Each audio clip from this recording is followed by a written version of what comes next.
झारखंड की जनता, प्रबुद्ध जनता समझ चुकी है जेएमएम का सारा लोक लुभावन जो वादा नायरा है सब छलावा है और सब झूठा वादा है।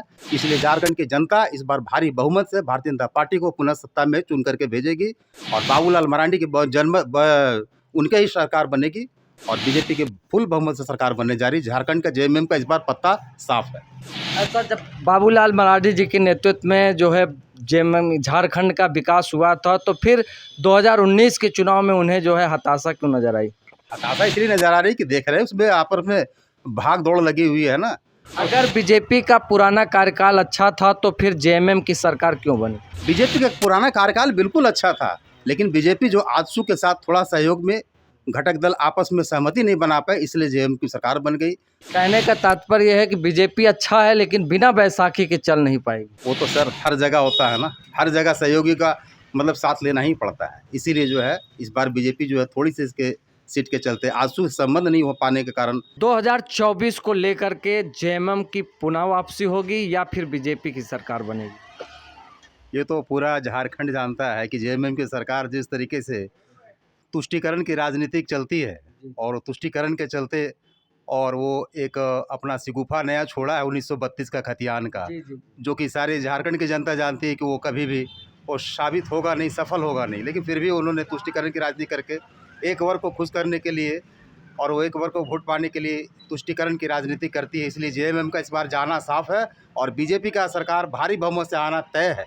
आप देखिए रामगढ़ में उपचुनाव हो रहा है और एक सीट के प्रचार के लिए मुख्यमंत्री की 4-4 रैलियां होती हैं। सामान्यतः उपचुनाव में मुख्यमंत्री का दौरा ही नहीं होता, लेकिन यहाँ 4-4 दौरा होता है, तो कहीं ना कहीं ये उनकी कमजोरी साबित कर रहा है। बिल्कुल बिल्कुल उनकी हताशा को साबित करती है। अभी वो बिल्कुल हताश हैं कि कैसे एक सीट को जीत करके हम अपनी पुनर्सत्ता में वापसी करें। लेकिन ये झारखंड की जनता और जनादेश ये तय करेगी कि 24 में फुल बहुमत के साथ भारतीय जनता पार्टी की सरकार बनने जा रही है और जेएमएम की सरकार बिल्कुल पूरी तरीके से हार रही है और वो जा रही है। लोकसभा को लेकर के अगर 24 पे सवाल किया जाए तो मोदी जी की वापसी होना तय है? जी जी जी, मोदी जी तो हर हाल में आएंगे। पूरे लेकर कश्मीर से कन्याकुमारी तक भारत के जन जन में प्रिय वो युग पुरुष, वो विश्व के महान नेता, भला उनको कौन नहीं वोट देगा भाई। आप देखें कि कांग्रेस बार बार आरोप लगाती रही है कि भाजपा जो है तोड़ो और जोड़ो की राजनीति कर रही है, जिसको जोड़ने के लिए राहुल जी ने भारत जोड़ो यात्रा निकाली। कहाँ तक वो लोगों को जोड़ने में अपने तक सफल रहे? आप अपना अरे भाई, तो यही राहुल है ना, इनकी ही पार्टी है ना, जो कि हमेशा सेना के पराक्रम, सेना के शौर्य दिवस पे सवाल उठाती है। वो मतलब कि जो है वीर जवानों के शहीद पे सवाल उठाती है, यही कांग्रेस है। सर्जिकल स्ट्राइक जैसे मुद्दे, हाँ, सर्जिकल स्ट्राइक के मुद्दे पर सवाल उठाती है। यही तो कांग्रेस का दोहरा चरित्र है और कांग्रेस का यही चरित्र है कि बाटला हाउस नरसंहार पे, बाटला हाउस इनकाउंटर पे जो है सोनिया गांधी रात भर रोती है। ये तो कांग्रेस का चरित्र और चाल है। वो क्या वोट मांगेगी? देश के सारे विपक्ष भी, विपक्षी पार्टियों में हताशा है, घोर निराशा है। 23 विपक्षी पार्टियां एक मंच पर है। क्यों भाई? क्योंकि हमारा राजा प्रधानमंत्री नरेंद्र मोदी यशस्वी प्रधानमंत्री, क्योंकि ईमानदार है, इसलिए सारे चोर सब इकट्ठे हो गए हैं। सारे जो है जितने बहरूपी है सब इकट्ठे हो गए, एक नाव में सवार हो गए और वो लोग सब एक मिल करके जो है फिर भी मोदी के सामने कोई भी नहीं है। और इस बार 2024 में भारतीय जनता पार्टी 400 से ज़्यादा सीट ला करके लोकसभा में फिर से भारतीय जनता पार्टी की सरकार बनने जा रही है। आप देखें तो अगले साल इस प्रदेश का विधानसभा चुनाव भी है और से विधानसभा का बजट सत्र भी शुरू होगा।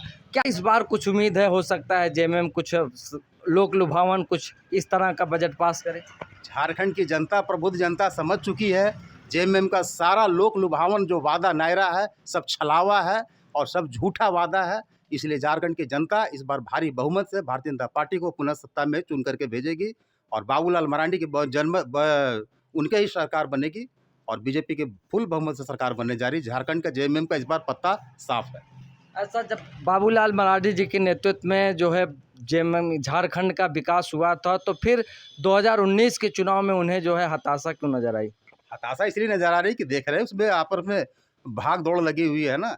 उधर फुरकान अंसारी के देख लीजिए, उधर मतलब जितने भी जेएमएम में जितने हैं। अगर बीजेपी का पुराना कार्यकाल अच्छा था तो फिर जेएमएम की सरकार क्यों बनी? बीजेपी का पुराना कार्यकाल बिल्कुल अच्छा था, लेकिन बीजेपी जो आजसू के साथ थोड़ा सहयोग में घटक दल आपस में सहमति नहीं बना पाए, इसलिए जेएमएम की सरकार बन गई और इसलिए जो है बीजेपी चाह के भी वह जनता के जनादेश भी दिया तो बीजेपी थोड़ी से वोट से पीछे रह गई। कहने का तात्पर्य यह है कि बीजेपी अच्छा है लेकिन बिना बैसाखी के चल नहीं पाएगी।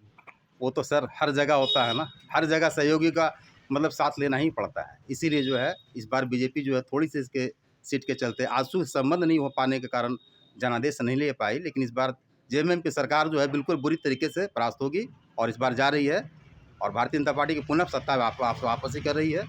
ये पूरे झारखंड की जनता को जो है ये पता है। लोगों का कहना है कि जेएमएम मुख्यमंत्री जी जो है हेमंत सोरेन जी जो है भीतरी बाहरी में ही परेशान है।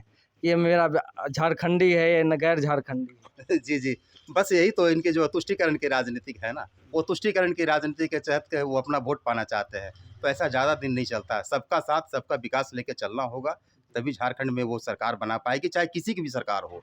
और वो भीतरी बाहरी वाली बात करेंगे तो बिल्कुल वो ऐसा होने नहीं जा रहा है। यहाँ के लोग, जनता प्रबुद्ध है, जनता इस बार दलगत राजनीति से उठ करके भारतीय जनता पार्टी की बहुमत सरकार बनाने जा रही है। विकास के मुद्दे को लेकर का अगर पूछें आपसे तो योगी जो मोदी जी जब 2014 में आए थे तो 2 करोड़ लोगों को रोजगार देने की बात कर रहे थे और अभी तक शायद 2 करोड़ लोगों को रोजगार नहीं मिल पाया। तो झारखंड में मोदी जी को 2024 में विकास के मुद्दे पर कैसे ला रहे हैं? देखिए सर, विकास के मुद्दे पर ऐसा मुद्दा है ना कि आज विकास जहाँ जहाँ भारतीय जनता पार्टी की डबल इंजन की सरकार बनी है, वहाँ वहाँ पर जो है बहुत अच्छा रोजगार मिल रहा है। आज यूपी देखिए, आज समृद्ध राज्य में बन गया। आज यूपी जो है निवेश का जो है, विदेशी निवेश का सबसे बड़ा देश का प्रदेश बना यूपी, क्योंकि वहाँ डबल इंजन की सरकार है और इसलिए जो वहाँ विकास जो है ज़्यादा नज़र आता है। और जहाँ डबल इंजन की सरकार नहीं है वहाँ विरोधी बातें ज़्यादा होती है। मोदी के लिए आज राजस्थान देख लीजिए, आज जहाँ जहाँ मतलब कि जो है बीजेपी के खिलाफ में सरकार है, वहाँ विकास की कहीं कोई हवा नहीं है। इसलिए बस जहाँ जहाँ डबल इंजन की सरकार है वहाँ विकास तो होगा ही। आज यही कारण है कि लोग यहाँ के मनगढ़ंत बातों से लोग ऊब चुके हैं और ऊब करके लोग हैं और पूरी बहुमत के साथ जो है यहाँ के प्रबुद्ध लोग जो है यही चाहते हैं कि जल्द से जल्द जेएमएम की सरकार जाए और पुनः जो है भारतीय जनता पार्टी की सरकार। कांग्रेस आरोप लगा रही है लगातार कि ये सारे सरकारी सिस्टम को प्राइवेट के हाथों निजीकरण करते जा रहे हैं, तो कहीं न कहीं इससे लोगों का जो है इनकम प्रभावित होगा। निजीकरण निजी हाथों में चला जाएगा तो अमीर अमीर बनता जाएगा, गरीब और गरीब होता जाएगा। तो सर 70 सालों से सर तो उनकी सरकार थी सर। 70 सालों से लोग कौन से सोने के झूलवे में झूल रहे थे सर? कहाँ 70 साल थी? 75 साल देश की आज़ादी के हुए, जिसमें 8 साल 9 साल जो है बीजेपी की। नहीं सर, कांग्रेस की सरकार जो है ज़्यादा दिन रही है। ज़्यादा दिन कहिए ना, 70 साल आप वही बोल। ज़्यादा दिन कांग्रेस की सरकार रही है तो उनके राज्य में कितना विकास हुआ था ये तो पूरे झारखंड और पूरा देश जानता है। और आज क्यों विपक्षी दल को एक मंच पे आना पड़ रहा है, 23 पार्टियां क्यों एक मंच पे आना पड़ रहा है, ये तो सोचने वाली बात है ना। भारतीय जनता पार्टी सिर्फ अकेला और सारी 23 पार्टियां एक मंच पर क्यों, ये तो लोग समझते हैं ना, सारे देश की जनता जानते हैं ना। तुष्टीकरण की राजनीतिक नहीं चलती है सर, इसलिए पढ़ा लिखा वर्ग, देश की जनता समझ रही है कि किसे वोट करना है।